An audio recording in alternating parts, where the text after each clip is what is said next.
ఓం నమో వెంకటేశాయ నమ. ఓం శ్రీ సీతారామచంద్ర పరబ్రహ్మ స్వరూపాయ స్వరూపిణే నమ. ఓం దక్షిణామూర్తే నమ. ఓం దత్తాత్రేయ నమ. ఓం హయగ్రీవాయ నమ. ఓం ఆదిగురు శంకరాచార్య గురుభ్యో నమ. మనం ఈరోజు మహావాక్యాలలో ప్రజ్ఞానం బ్రహ్మ అనే వాక్యం గురించి మనం నేర్చుకుందాం. ఈ ప్రజ్ఞానం బ్రహ్మ అనేది ఋగ్వేదం నుంచి ఐత్రేయ ఉపనిషత్తుల నుంచి మనం తీసుకోవాలి. అయితే ప్రజ్ఞానం బ్రహ్మ అంటే ప్రజ్ఞానం, మామూలు జ్ఞానం అంటే మనం ఆత్మజ్ఞానం, బ్రహ్మజ్ఞానం అని చెప్పుకుంటున్నాం. జ్ఞానం అంటే తెలివి, ఎరుక. జ్ఞానం అంటే తెలివి. మనం మామూలుగా వాడు జ్ఞానవంతుడు అంటే తెలివిగలవాడు. జ్ఞానంతో వాడి ఏదైనా ఒక ఊహించగలడు, చైతన్యవంతుడు. జ్ఞానం అంటే వెలుగు. ఓ మాట చెప్పాలంటే వెలుగును, చీకటిని పారదోడు వాడు. జ్ఞానంతోనే చీకటి పోతుంది. జ్ఞానం అంటే వెలుగు. ప్రజ్ఞానం అంటే మహావెలుగు. ఆ ప్రజ్ఞానం ఎక్కడి నుంచి వస్తుంది? ప్రజ్ఞానం అంటే దాన్నే పరబ్రహ్మ చైతన్యం అంటారు. జ్ఞానానికి ఆత్మ చైతన్యం. మన జ్ఞానం అంటే మామూలుగా తెలియగల చదువు తెలియగల, కానీ ఆధ్యాత్మికంలో ఆత్మ చైతన్యాన్ని జ్ఞానం. ఆధ్యాత్మిక జ్ఞానం అంటే మనలో ఉన్నటువంటి ఆత్మలో ఉన్నటువంటి చైతన్యం గురించి మాట్లాడుకుంటున్నాం. అట్నే ప్రజ్ఞానం అంటే బ్రహ్మ యొక్క మాయా చైతన్యం గురించి మాట్లాడుకుంటున్నాం. అందుకని ప్రజ్ఞానం సర్వ సృష్టి యందు ఆ చైతన్యం వ్యాపించబడింది. ఇక్కడ అక్కడ అని కాదు, అంతటా వ్యాపించబడింది ప్రజ్ఞానం. మన జ్ఞానం అనేది ఆత్మజ్ఞానం మన యొక్క ఈ బాడీ వరకు, మన ఇంతవరకే సూక్ష్మంగా వ్యాపించింది. ప్రజ్ఞానం బ్రహ్మ చైతన్యం కాబట్టి, అది మాయా చైతన్యం కాబట్టి సర్వసృష్టి ఇంక్లూడింగ్ మన యందు అంతటా, అసలు ఇందువల్ల మొత్తం అంతా సృష్టి, సర్వసృష్టి, జగత్తు, జీవుడు అంతటా మొత్తం ప్రకృతి మొత్తం అంతా వ్యాపించింది ప్రజ్ఞానం బ్రహ్మ. బ్రహ్మ ప్రకృతి చైతన్యం. అనుకుంట మనం ప్రజ్ఞానం అంటే ఏమనుకోవాలి? చైతన్యం, జ్ఞానస్వరూపం, ఎరుక, తెలియబట్టం. ఎరుకంటే అది ప్రజ్ఞానానికి అర్థం. ఈ బ్రహ్మ అంటే ఏంది? అనంతం, సర్వవ్యాపకం, పరమసత్యం, నిత్యం అన్నమాట. అనంతం, నిత్యం, నిత్యమైనది, అనంతమైనది, సర్వవ్యాపకమైనది, అది బ్రహ్మస్వరూపం. అందువల్ల చైతన్యము, జ్ఞానస్వరూపం అది అంతటా వ్యాపించి ఉన్నది. ఆ చైతన్యం ఈ మొత్తం అంతటా సృష్టి అంతా వ్యాపించి ఉన్నటువంటి ఈ బ్రహ్మం కూడా అంతటా వ్యాపించి ఉన్నది. అది సర్వవ్యాపకం, ఇది సర్వవ్యాపకం. అది పరమసత్యమే. మాయాస్వరూపం కూడా, మాయ యొక్క చైతన్యం కూడా పరమసత్యమే. అది లేకపోతే ఈ సృష్టి ఏది కూడా పనిచేయదు. అది సత్యమే. కాబట్టి చైతన్యం బ్రహ్మమే, చైతన్యమే బ్రహ్మం. బ్రహ్మ ఈజ్ ఈక్వల్ టు చైతన్యం. చైతన్యం అంటే అదే ప్రజ్ఞానం. చైతన్యం బ్రహ్మస్వరూపం ఉంది కాబట్టి ఆ ప్రజ్ఞాన చైతన్యమే మొత్తం. ఇది ఈ ప్రపంచంలో కనిపించే ప్రతి వస్తువు ఉంది. అది సృష్టి, జగత్తు ఉన్నే మూడు: ఈశ్వరుడు అంటే బ్రహ్మం, తర్వాత జీవుడు, జగత్తు. అందులో ఈశ్వరుడు బ్రహ్మం ఎప్పుడు శాశ్వతుడని మనం ఇప్పుడు చెప్పుకున్నాం, అయిపోయింది. ఇకపోతే జీవుడు జగత్తు సాగుతారు కావు, అవి పుడుతుంది, మారుతుంది, నశిస్తుంది. ఏది ఈ జీవులు కానీ జగత్తు కానీ ప్రకృతి కానీ ఎంత నశించి ఒక ఈశ్వరుడు ఒక్కడే సత్యం, అనంతం, సర్వవ్యాపకుడు. అయితే వీటిని తెలుసుకునేది ఏది అంటే మన శరీరాన్ని ఆత్మ చైతన్యం తెలుసుకుంటుంది, అదే జ్ఞానం. సర్వ సృష్టి అందు బ్రహ్మ చైతన్యం ఉంది, అదే మాయా చైతన్యం, అది తెలుసుకుంటుంది, దాన్నే ప్రజ్ఞానం అన్నారు. మన ఆత్మజ్ఞానం అది బ్రహ్మజ్ఞానం. బ్రహ్మ చైతన్యం కాబట్టి బ్రహ్మజ్ఞానం, ఆత్మ చైతన్యం ఆత్మజ్ఞానం. ఈ ఆత్మ జ్ఞానం అనేది మన యొక్క ఈ చేతులు ఆడటానికి, మన స్థూల శరీరం పనిచేయడానికి, ఇల్లు అన్ని అవయవాలు పనిచేయడానికి మనకు ఇది ఆ చైతన్యం లేకపోతే, ఆత్మ చైతన్యం లేకపోతే మనం పనిచేయడం. అట్నే బ్రహ్మ చైతన్యం కనుక ఈ సృష్టి లేకపోతే ఏ జగత్తు కానీ ఏ వస్తువు కూడా అన్నిట్లో ఉన్నది కాబట్టి అన్నీ పనిచేస్తున్నాయి. అది లేకపోతే ఏది పనిచేయదు. చెట్టు కానీ, రప్ప కానీ, రాయి కానీ, ఇల్లు కానీ, ఏదైనా మన శరీరం కానీ అంతా ఆ పరబ్రహ్మ చైతన్యం లేకపోతే అది నక్షత్రం కానీ, సూర్యుడు కానీ, ఎవరైనా సూర్యుడు చూస్తున్నాడంటే పరమ చైతన్యం ఉందన్నమాట. అట్నే సూర్యచంద్రాలు పంచభూతాలు అన్నీ, ఈ నక్షత్రాలు, ఖగోళాలు, భువన బాండం మొత్తం అన్నీ కూడా పరబ్రహ్మ చైతన్యం చేతనే, ప్రజ్ఞానం చేతనే ప్రకాశిస్తుంది. ఇక మనిషి సాధారణంగా జ్ఞానం కావాలంటే ఏం చేస్తాడు? పుస్తకాలు చదువుతుంటాడు.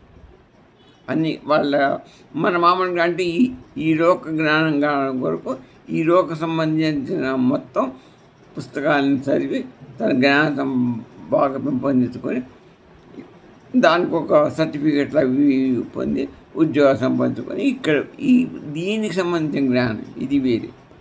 కానీ ఆత్మ జ్ఞానం అంటే ఆత్మను తెలుసుకునే జ్ఞానం అది వేరే, దానికి దీనికి సంబంధం లేదు.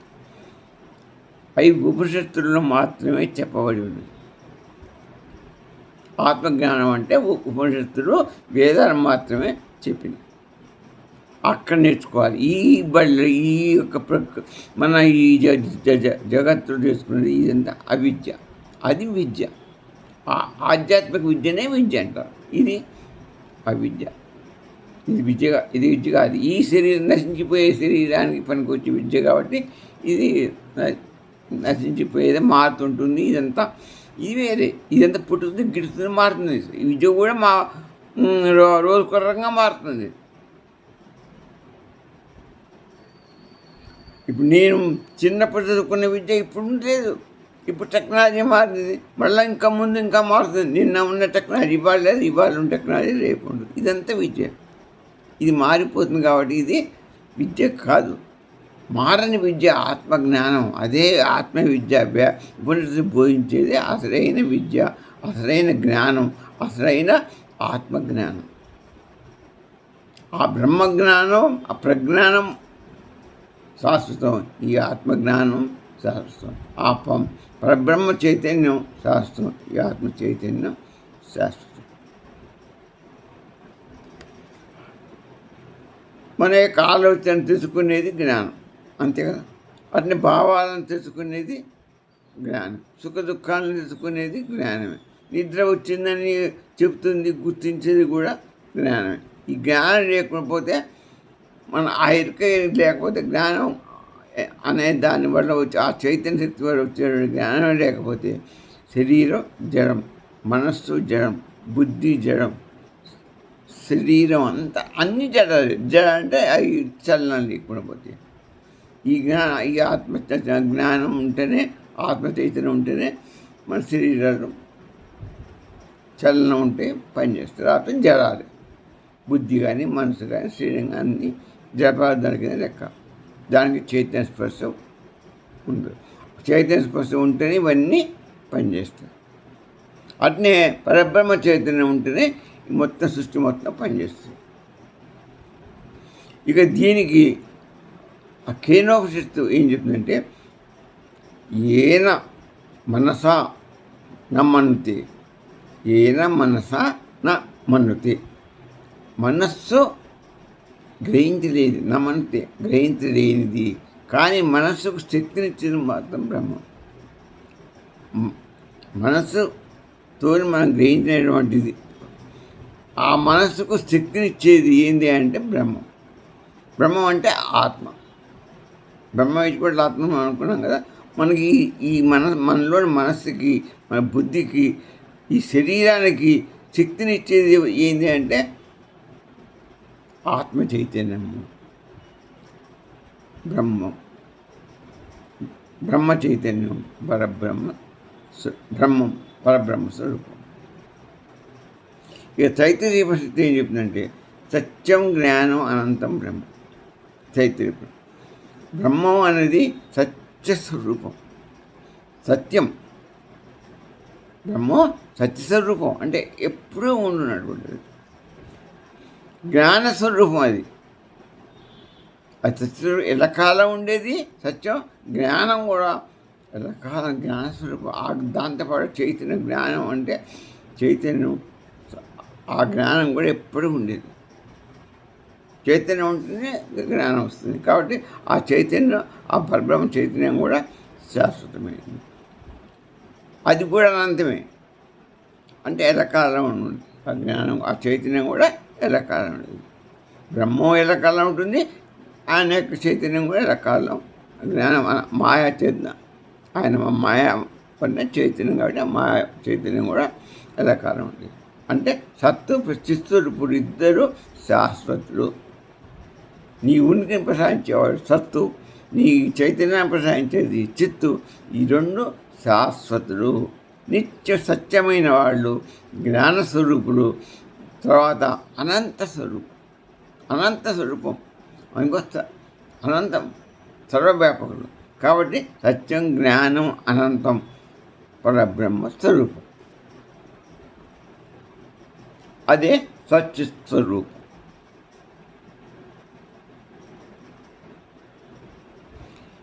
ఈ బృహదారణ్య ఉపనిషత్తు చెప్పినది, విజ్ఞాతారం అరేకేన విజానీయాత్, అంటే తెలుసుకునే వాణిని దేని చేత తెలుసుకోవాల్సిన వాడు ఎవరు? పరబ్రహ్మం, మనలో ఉన్న ఆత్మ. ఆత్మే పరబ్రహ్మం. కాబట్టి మనం ఆత్మను తెలుసుకోవడం ముఖ్యం, పరబ్రహ్మను తెలుసుకోవడం ముఖ్యం. ఆత్మ తెలిస్తే పరబ్రహ్మం కూడా ఆటోమేటిక్ తెలిసిపోతాడు. ఇదే మన యొక్క ప్రధాన జీవిత లక్ష్యం. దేనిచే తెలుసుకుంటాం? మరి ఈ ఆత్మని తెలుసుకోవాలి, అది ముఖ్యమైనది జీవితానికి. అదే టార్గెట్, గోల్ అనుకున్నాం. అది జ్ఞానం చేత, ప్రజ్ఞానం చేత తెలుసుకోవాలి. అదే బ్రహ్మజ్ఞానం చేత తెలియబడతాడు స్వామి. ఆత్మజ్ఞానంతో తెలియబడుతుంది ఆత్మ, బ్రహ్మజ్ఞానం తెలియబడతాడు పరబ్రహ్మం. అతడే సచ్చిత్ స్వరూపుడు, విరాట్ స్వరూపుడు, చిదాకాశ స్వరూపుడు. ఇక శంకరాచార్య భాష, ఆయన స్వామిగా మన గురుగారు ఏమంటారంటే, ఇక్కడ ప్రజ్ఞానం అంటే బుద్ధిలో మనకు వచ్చేటువంటి జ్ఞానం కాదు. అంటే మనం నేర్చుకుని ఇప్పుడు నేను చెప్పే ఈక్వాల్ బి, మెరిట్ బి, చక్రి, ఇవన్నీ ఇటువంటివన్నీ ఈ ప్రజ్ఞాన బుద్ధిలో వచ్చే మనకు అది జ్ఞానం కాదు. స్వయం ప్రకాశమైన చైతన్య స్వరూపమే జ్ఞానం. అంటే ఆత్మ అంటే వచ్చే చైతన్యం వస్తున్నది, దానివల్ల మనకు గుర్తింపు. దానివల్ల మన కళ్ళు పనిచేస్తున్నాయి, మన మనసు పనిచేస్తుంది, మన బుద్ధి పనిచేస్తుంది. మనస్సుతో మనం గ్రహించి ఒక క్వాలిఫికేషన్ సంపాదిస్తున్నామంటే బుద్ధి చేస్తున్నాం. ఆ బుద్ధికి చైతన్యాన్ని అవటానికి చైతన్యం ఇచ్చే ఎవరు? ఆత్మ చైతన్యం ఇస్తుంది. కాబట్టి అసలు విద్య ఏంటి? ఆత్మజ్ఞానం. అది ఆత్మ చైతన్యం. అది లేకపోతే నీకు ఇది రాదు. నీ శరీరం పనిచేసి, నీ బుద్ధి పనిచేసి, మనసు పని, నీకు ఏది ఇది అనుకునే స్వయం ప్రకాశమైన చైతన్య స్వరూపం అసలు విద్య. అది మన గురువుగారు స్పష్టం అయిపోయాడు. అట్నే ఈ బ్రహ్మం జ్ఞానవంతుడేం కాదు, జ్ఞానవంతుడు కాదు ఆయన, జ్ఞానస్వరూపం. ఆయన జ్ఞానవంతుడు కాదు, జ్ఞానస్వరూపం. అంటే మీరంటూ జ్ఞానస్వరూపానికి జ్ఞానవంతుడికి జ్ఞానవంతంతో జ్ఞానస్వరూపాన్ని ఒకటి కానీ కాదు. నిప్పు ఉంది, అది వేడి, దాని తత్వమే వేడా. ఇంకా దానికి నీకు అది నిప్పు వేడి చేస్తుందని దానికి వేడి అనేది కొత్తగా యాడ్ చేయాల్సిన లేదు. దాని స్వరూపమే నిప్పే. కాలే స్వభావం, దానికి అది మంట పెట్టి దగ్ధం చేసే స్వభావం. అట్నే పరమాత్మ అదే ఆయన జ్ఞానస్వరూపం. బ్రహ్మజ్ఞానం అందుకో ప్రజ్ఞానం బ్రహ్మ అన్నారు. ప్రజ్ఞానం బ్రహ్మ అన్నది అందుకొరకనే ఆయన జ్ఞానస్వరూపం. ప్రజ్ఞానవంతుడు కాదు, ప్రజ్ఞానమే ప్రజ్ఞానమే ఇది పరబ్రహ్మస్వరూపం. ప్రజ్ఞానవంతుడు కాదు, ప్రజ్ఞానం ప్రజ్ఞాన స్వరూపమే పరబ్రహ్మ. ఆ సూక్ష్మ భేదాన్ని తెలుసుకోవాలి. ఆయన జ్ఞానవంతుడు కాదు, జ్ఞానస్వరూపం ఆయన పరబ్రహ్మ. మనం జ్ఞానవంతుడు, మన శరీరం తెలుసుకుంటే జ్ఞానవంతుడు అవుతాం. కానీ ఆత్మ జ్ఞానవంతుడు కాదు, అది జ్ఞానస్వరూపం. మనకు అర్థమైంది. మన ఆత్మ జ్ఞానస్వరూపం. మన శరీరం, బుద్ధి, మనసు ఇవి జ్ఞానాన్ని ఆ చైతన్యం వల్ల జ్ఞానవంతుడు. ఈ జ్ఞానవంతుడు జ్ఞానం నేర్చుకొని ఆ చైతన్యం వల్ల ఆ జ్ఞానాన్ని ఇవన్నీ ఎదుగుతున్నాయి కాబట్టి ఇవి వాడిని ఎదిగించట్లేదు.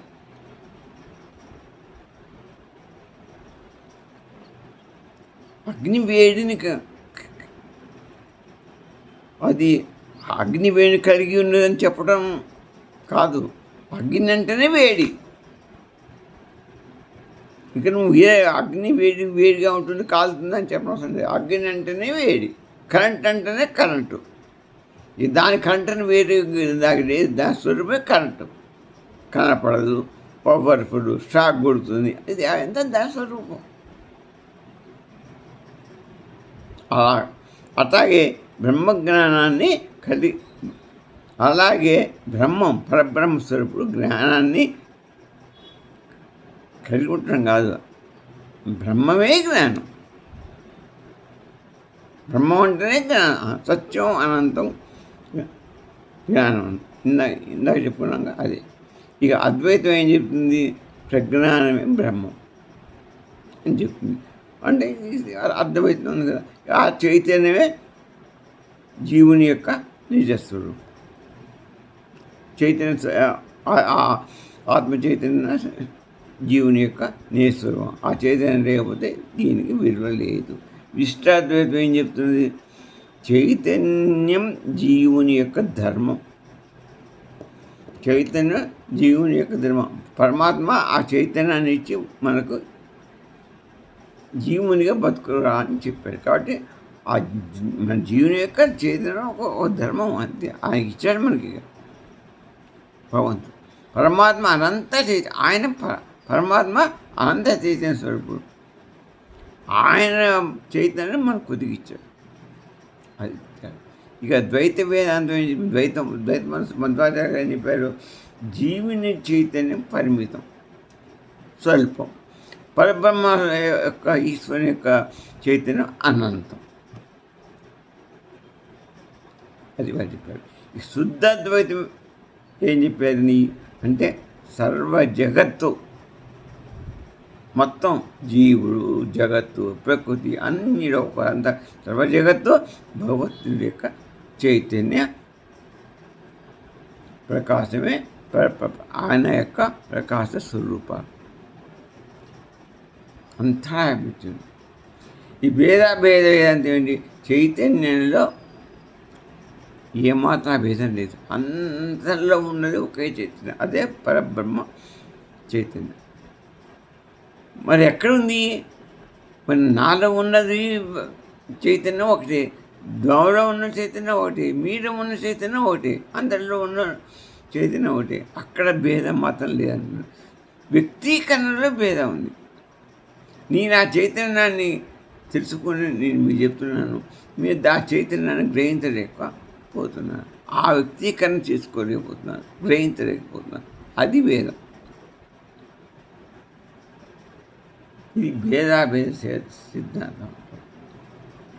ఇక ఆధ్యాత్మిక జ్ఞానంలో చూస్తే సాధారణంగా మనం వస్తువుని చూస్తాం, ఏ వస్తువునైనా చూస్తాం, భావాలను చూస్తాం, ఆలోచనలు చూస్తాం. కానీ ఈ వేదాంతం అడుగుతున్నది మన్ని, ఇవన్నీ తెలుసుకుంటున్నది ఎవరు? నువ్వు వస్తువుని చూస్తున్నావు, భావాన్ని, మనుషుల యొక్క భావాన్ని చూస్తున్నావు, ఆలోచనను, నీకు వచ్చే ఆలోచనను గమనిస్తున్నావు, అన్నిటినీ చూస్తున్నావు. నీలో ఆలోచనని, నేను మనసుని, మీలో భావాన్ని చూస్తున్నావు, బయట ప్రపంచాన్ని అంతటి కూడా చూస్తున్నావు. కానీ ఇవన్నీ బయట ప్రపంచాన్ని, నీళ్ళ మనసుల భావాన్ని, ఇవన్నీ బుద్ధిలోని భావాన్ని అన్నిటినీ తెలుసుకుంటుంది ఏదో ఒకటి ఉండాలిగా. ఆ ప్రశ్నకు సమాధానమే ప్రజ్ఞానం. అదే జ్ఞానం. ఆత్మజ్ఞానం చైతన్యమే తెలుసుకుంటుంది, అదే ఆత్మజ్ఞానం. అదే ప్రజ్ఞానం. పరబ్రహ్మజ్ఞానమే ఆత్మజ్ఞానం. దాని స్వరూపం కాబట్టి ఆత్మజ్ఞానమే, ప్రజ్ఞానమే మన ఈ లోకాన్ని, భావాన్ని అన్నిటినీ తెలుసుకుంటుంది. ప్రపంచంలో అంతటా తెలుసుకునేది ప్రజ్ఞానం. నిన్ను, నీడ భావాన్ని, అన్ని సృష్టి మొత్తాన్ని తెలుసుకుంటున్నది. అన్నిట్లో ఉంది కదా అది. కాబట్టి ప్రజ్ఞానం అంతటా ఉంది. అదే ఆత్మ. మన దాంట్లో ఉందని అంటాం ఆత్మ అంటాం. ఆయన బ్రహ్మం. జీవుల్లో ఉన్న దాన్ని ఆత్మ అంటాం. పరబ్రహ్మ, ప్రజ్ఞానంలో కలిగిన వాడిని బ్రహ్మం అంటాడు. అదే ప్రజ్ఞానం అంటే బ్రహ్మం. అందుకుంటే ప్రజ్ఞాన బ్రహ్మం అని మనం తెలుసుకోవాల్సింది. ప్రజ్ఞాన బ్రహ్మం అంటే ప్రజ్ఞానమే బ్రహ్మం అని మనం టైటిల్ పెట్టుకున్నాం. అది ప్రజ్ఞాన బ్రహ్మానికి ఈ భేదం చెప్పినటువంటి తాత్పర్యం. చివరికి మనకు తెలిసింది ఏంటి? శరీరం కాదు, ఈ మనస్సు కాదు, ఈ బుద్ధి కాదు, వీటన్నిటిని తెలుసుకుంటున్న చైతన్యమే నిజమైన ఆధ్యాత్మిక నేను అనే చైతన్యం. ఆ చైతన్యమే ఆత్మ చైతన్యం. దానిని ఆ జ్ఞానమే ప్రజ్ఞానం. ఆ ప్రజ్ఞానమే బ్రహ్మం. అందుకనే ఉపనిషత్తులు ఏం ఘోషిస్తున్నాయి? ప్రజ్ఞానం బ్రహ్మ, ప్రజ్ఞానం బ్రహ్మ అని ఘోషిస్తున్నాయి. ఆ ప్రజ్ఞానమే బ్రహ్మ. ఆ ప్రజ్ఞానం చేయబట్టి ప్రపంచకం, అన్ని జీవులు అన్నీ తెలియబడుతున్నాయి. రాకపోతే తెలుసుకోలేము. ఆ జ్ఞానమే ప్రజ్ఞానం లేకపోతే ఆ చైతన్య స్వరూపం ఉంటేనే అన్నీ జీవిస్తున్నాయి, పుడుతున్నాయి, పోతున్నాయి, క్షీణిస్తున్నాయి, చచ్చిపోతున్నాయి, మార్పు చెందుతున్నాయి. అదే చైతన్యం యొక్క లక్షణం. దానివల్ల ఇంత జరుగుతుంది. ఆ ప్రజ్ఞానం లేకపోతే నీకు అసలు ఇది జరుగుతున్న సంగతి కూడా నీకు ఏం గ్రహించదు. కాబట్టి ప్రజ్ఞానం బ్రహ్మస్వరూపం. ఇది మహావాక్యం. అర్థమైంది కదా? ఓం శాంతి శాంతి.